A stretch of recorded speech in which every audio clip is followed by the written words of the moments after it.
Hello, everyone. I'm 18 Storm Track meteorologist Austin Haskins. It is a messy start to our Wednesday. We are dealing with reduced visibility because of strong winds and snow falling, and roads are becoming icy and slippery as we've had temperatures go below freezing and the rain we had during the day on our Tuesday, kind of leading to those icy conditions. So we are dealing with travel concerns. The snow chances are mostly going to be confined to this morning, but we will be dealing with strong winds today and more so breezy conditions heading into tonight and Thursday. And then, unfortunately, another round of snow is in the forecast as we head into this upcoming weekend. So the area low pressure responsible for all the mess this morning is to the north and east, and we'll be moving away today. But with the low strengthening, that has led to those gusty winds, and they will still be with us here throughout the day. So we have a winter weather advisory that goes till 9 o'clock this morning for most of the area, with the exception of Taylor, Clark, and Jackson counties. They'll go till noon today. Winter storm warning for St. Croix, Polk, Barron, and Rusk counties will go till 9 a.m. And we have a wind advisory for Buffalo, Trempealeau, and Jackson counties. That goes till 3 p.m. this afternoon, where we could see winds that could gust as high as 45 to 50 miles per hour. And again, we will be dealing with these strong winds throughout the day today. You can see winds peaking as high as, again, 40 to 45 miles per hour for those gusts. Sustained winds could peak as high as about 20 to 30 miles an hour. Now, tonight into tomorrow, sustained winds drop to about 10 to 20 with gusts up to 30. So still breezy, but it's a little bit better at least. And then it won't be really till Thursday night into Friday. Then we see those winds drop down to about 5 to 10 to 5 to 15 miles per hour. So the snow chances will be with us here through about lunchtime, but we'll start to gradually taper off here as the morning goes on. Afternoon hours look a lot quieter. May still have a few travel issues here and there, but we should be improving by this afternoon, and then we are quiet into tonight. But travel issues are going to be a lot more concerning farther to the north and northeast, as they are going to be dealing with a lot more snow than we are here in western Wisconsin. Now, the good news is if you're traveling Thanksgiving Day outside of those breezy conditions and maybe a flurry or two around, we're going to be dry, and it looks to be a lot better for travel. So that's good news there.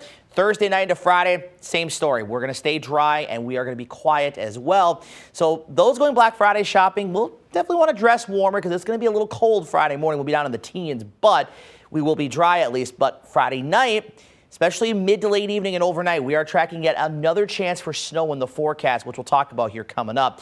Additional snowfall through early this afternoon, a trace to a ½ inch for the areas in light blue.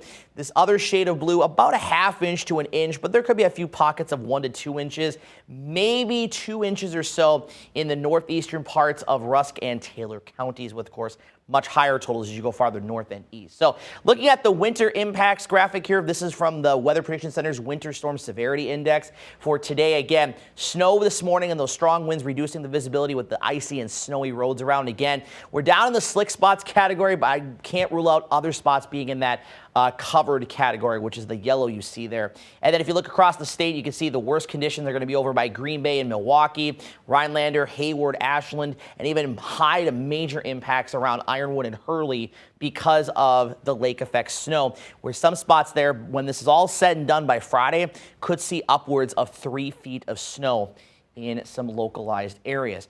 Now let's talk about this weekend, because we could be dealing with yet another round of snow that could cause travel issues. So here's one of the latest runs of FutureTrack, and this is the European model. And you can see it is showing a swath of snow across the area, some of the darker blues indicating some moderate to heavier snowfall rates down to our south. And that'll continue into Saturday night and even into early Sunday morning, but should be out of here by about mid to late morning on Sunday. And another look at it here, you can see this one is kind of showing a similar picture, but maybe some of the higher snowfall rates maybe getting a little bit farther to the north in our area. So certainly we're still a few days away, and things can still change between now and then, but certainly something to watch is we could be dealing with yet another round of possibly accumulating snow, and that could lead to travel issues for those coming back from the Thanksgiving holidays. So be sure to stay with us, and we will keep you updated on that. So looking at the travel, again, kind of in that poor category today, mainly during the first half of the day. We'll probably go into the caution category by the afternoon.